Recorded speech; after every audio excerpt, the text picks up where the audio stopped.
अस्सलाम वालेकुम class 9th बेटा, क्या हाल चाल हैं आपके? ठीक ठाक हैं आप? अच्छा जी, आज का जो हमारा क्वेश्चन है वो इंतहाई इम्पोर्टेंट क्वेश्चन है। ठीक है, आसान इसलिए है कि ये चीज़ आप पहले पढ़ चुके हो, इसमें कोई भी नई चीज़ नहीं है, सारा बच्चों वाली चीज़ें हैं। और आप देख सकते हो ये आगे लिखा हुआ है बोर्ड 2011 और 2013 में आ चुका है। इसमें से कुछ शॉर्ट, और 2012 में भी कुछ शॉर्ट क्वेश्चन भी आ चुके हैं, वो भी मैं आपको बता दूंगा। ठीक है, तो स्टार्ट करते हैं। न्यूक्लियस, सेल का न्यूक्लियस बड़ी फेमस चीज़ है, सबको पता है। न्यूक्लियस क्या होता है? आप पहले देखते हैं। A prominent nucleus is present in eukaryotic cell. ठीक है, क्योंकि प्रोकैरियोटिक सेल जो होते हैं ना, उनमें अभी न्यूक्लियस बना नहीं होता कम्प्लीटली, लेकिन यूकैरियोटिक सेल में एक प्रोमिनेंट, परमानेंट और एक वाज़िया न्यूक्लियस प्रेजेंट होता है। ठीक है, नंबर वन आपने बता देना है कि न्यूक्लियस क्या है। A prominent nucleus is present in eukaryotic cell. ठीक है, वो हमें पता चल गया जी कि यूकैरियोटिक सेल में न्यूक्लियस होता है, हमें पहले भी पता था।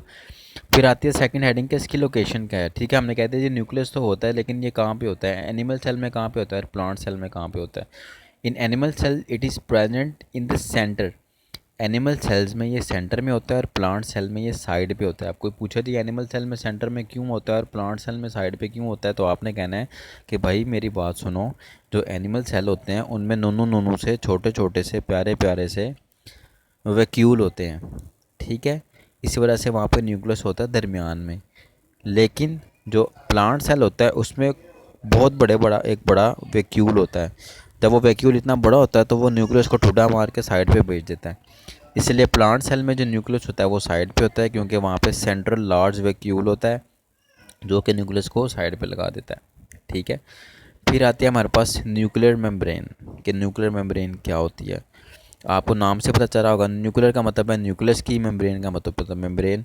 कि न्यूक्लियस के गिर्द एक कवर होता है, एक लेयर होती है, एक चीज़ होती है जो न्यूक्लियस को प्रोटेक्ट कर रही होती है। अब न्यूक्लियस में भी कुछ केमिकल्स ने आना है, कुछ केमिकल्स ने जाना है, तो वो अलाउ करते हैं कि जी कौन आए हैं और कौन जाए है। तो वो होती है हमारे पास nuclear membrane. The nucleus is bounded by a double membrane known as nuclear envelope. Envelope का आपको पता है ना, गिफ्ट के लिए भी इन्वेलप लेते हो, कवर लेते हो। Nuclear envelope contains many small pores that enable it to act as a semi permeable membrane. कि न्यूक्लियर इन्वेलप में छोटे छोटे होल्स होते हैं, जिन वजह से हम कह सकते हैं कि वो भी किसी हद तक सेमी परमिएबल है, मतलब वो भी कुछ चीज़ों को अलाउ करता है और कुछ चीज़ों को अलाउ नहीं कर रहा होता। ठीक है, फिर आता है हमारे पास न्यूक्लियोप्लाज्म। ये भी बहुत आसान है, आप लोगों ने साइटोप्लाज्म पढ़ा है ना। साइटोप्लाज्म क्या था? सेल के अंदर जो कुछ भी था वो साइटोप्लाज्म है। तो न्यूक्लियस के अंदर जो कुछ भी होगा वो क्या होगा? हमने क्या कहा था? सेल के अंदर एक लिक्विड होता है जिसमें सारे ऑर्गेनल्स तैर रहे होते हैं, मस्त ज़िंदगी गुजार रहे होते हैं, उस लिक्विड को कहते हैं, ये हमारे पास क्या है? साइटोप्लाज्म। तो न्यूक्लियस के अंदर भी एक लिक्विड होता है जिसमें न्यूक्लियस के अंदर वाले सारे के सारे जो परिवार के लोग हैं वो ज़िंदगी गुजार रहे होते हैं, उसको हम कहते हैं ये क्या है? न्यूक्लियोप्लाज्म है, सॉरी। ठीक है, inside the nuclear envelope a granular fluid. Granular का मतलब है जिसमें छोटे छोटे दाने दाने होते हैं। ठीक है, the nucleoplasm is present. Nucleoplasm contains one और टू न्यूक्लियाई। ठीक है, इसमें क्या होते हैं? न्यूक्लियाई होते हैं। अब आप कहोगे जो न्यूक्लियाई क्या होते हैं, तो न्यूक्लियस का जो मेन सेंट्रल पार्ट होता है ना, ठीक है। अब हर एक न्यूक्लियस है, फिर न्यूक्लियस के अंदर न्यूक्लियस के पार्ट्स हैं। ठीक है, सेंट्रल पार्ट जो न्यूक्लियस का होता है, देखो सेल का सेंट्रल पार्ट है न्यूक्लियस। न्यूक्लियस का सेंट्रल पार्ट जहाँ पे न्यूक्लियस के मेन काम हो रहे होते हैं उसे हम बोलते हैं न्यूक्लियाई। वो एक हो सकते हैं या दो हो सकते हैं। ठीक है, एंड क्रोमोसोम्स, और वहाँ पे क्रोमोसोम्स होते हैं। क्रोमोसोम्स होते हैं छोटे छोटे धागे होते हैं।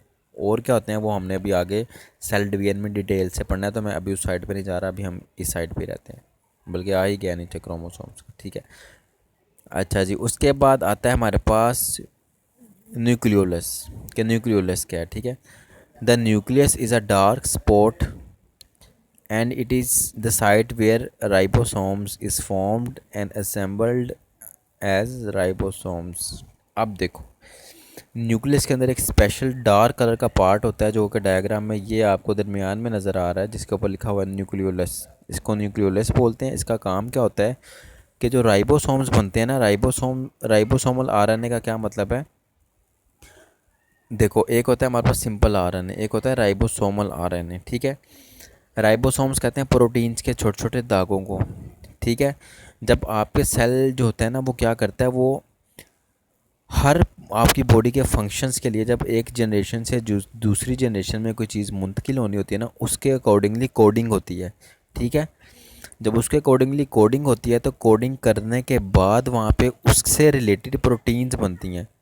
एक बंदे को बुखार है तो डॉक्टर उससे रिलेटेड उसको बुखार की दवाई देगा, किसी को हैज़ा है तो हैज़े की देगा, किसी को लूज़ मोशन है तो लूज़ मोशन की देगा। वो एक ही दवाई सबको नहीं देगा।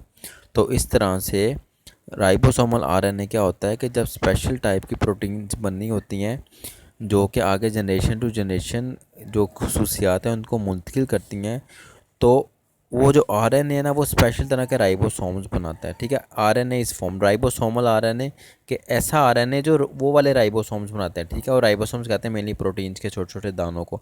इस formed and assembled as ribosomes. ठीक है, राइबोसोमल आरएनए वो आरएनए जो ये मालूमात आगे पहुंचाता है कि भाईजान अब राइबोसोम्स बनाना शुरू कर दो। ठीक है, यहाँ पर डायग्राम में इन्होंने राइबोसोम्स दिखाए हुए हैं। नहीं, एक सस्ती डायग्राम है, आप लोग गूगल पे देखोगे तो आपको मिल जाएगी। उसके बाद आते हैं क्रोमोसोम्स। क्रोमोसोम्स क्या होता है? Chromosomes are only visible during cell division. जब सेल डिवाइड हो रहा होता है ना तब क्रोमोसोम क्लियर नज़र आ रहे होते हैं। लेकिन जब सेल डिवाइड नहीं हो रहा होता, नॉन डिवाइडिंग फेज़ होता है, तब क्रोमोसोम ऐसे लग रहा होता है जैसे पतंग वगैरह आप उड़ाते थे तो आपकी डोर जो थी वो आपस में उलझ जाती थी। ठीक है ना, थ्रेड लाइक होते हैं और आपस में उलझे उलझे होते हैं। ठीक है, इन्हें बोलते हैं क्रोमेटिन। ये जो वर्ड है क्रोमेटिन, इसको अंडरलाइन करके लिख देना। Very very very important short question. ठीक है, क्या शॉर्ट क्वेश्चन आएगा कि व्हाट इज़ क्रोमेटिन? तो आपने कहना है कि जब सेल डिवीजन हो रही होती है तो क्रोमोसोम्स विजिबल होते हैं, लेकिन जब सेल डिवीजन नहीं हो रही होती तो क्रोमोसोम गुच्छे गुच्छे, जिस तरह डोर के गुच्छे होते हैं ना, उस तरह नज़र आ रहे होते हैं, थ्रेड लाइक नज़र आ रहे होते हैं। उन थ्रेड लाइक क्रोमोसोम्स को हम क्या बोलते हैं? क्रोमेटिन बोलते हैं। फिर वो कह रहा है chromosomes are composed of deoxyribose nucleic acid and protein. ठीक है, तो क्रोमोसोम्स आपके किसके बने होते हैं? डीएनए के और प्रोटीन्स के बने होते हैं। फिर वही डीएनए, आपको पता है आपका डीएनए से पुराना रिश्ता है, वही चीज़ जो फिर आगे आरएनए को इंस्ट्रक्शंस देती है, फिर आरएनए वो इंस्ट्रक्शन लेके आगे जाता है और उससे रिलेटेड प्रोटीन्स बनाता है। आखिरी चीज़ हमारे पास आती है न्यूक्लियस ऑफ प्रोकैरियोटिक सेल, जो कि मैंने इस टॉपिक के शुरू में ही बता दिया था। The prokaryotic cell do not contain prominent nucleus. उन प्रो का मतलब है पहले, कैरियोटिक का मतलब है न्यूक्लियस, तो न्यूक्लियस से पहले कि उनका न्यूक्लियस अभी सही तरह बना ही नहीं होता। Their chromosomes is made up of DNA only. उनके जो क्रोमोसोम हैं वो सिर्फ और सिर्फ डीएनए के बने होते हैं। एंड सबमर्ज इन साइटोप्लाज्म, और साइटोप्लाज्म में डूबे होते हैं। जैसे आप फलूदा खाते हो ना तो उसमें सेवियाँ डूबी होती हैं, या आप वो खाते हो, अभी ईद पे आप लोगों ने वो सेवियाँ सिखाई थी तो वो दूध में डूब रही थी, तैर रही थी। तो ऐसे ही जो प्रोकैरियोटिक सेल होते हैं उनमें प्रॉपर न्यूक्लियस नहीं होता, लेकिन क्रोमोसोम्स तो चाहिए ताकि आगे एक से दूसरी जनरेशन आगे बढ़ती रहे। तो उनके जो क्रोमोसोम्स होते हैं वो दूध जलेबियों की तरह होते हैं, यानी कि वो जिस तरह दूध में कोई चीज़ डूब रही होती है इस तरह से वो साइटोप्लाज्म में डूबे होते हैं। बेटा ये था आपका लॉन्ग क्वेश्चन।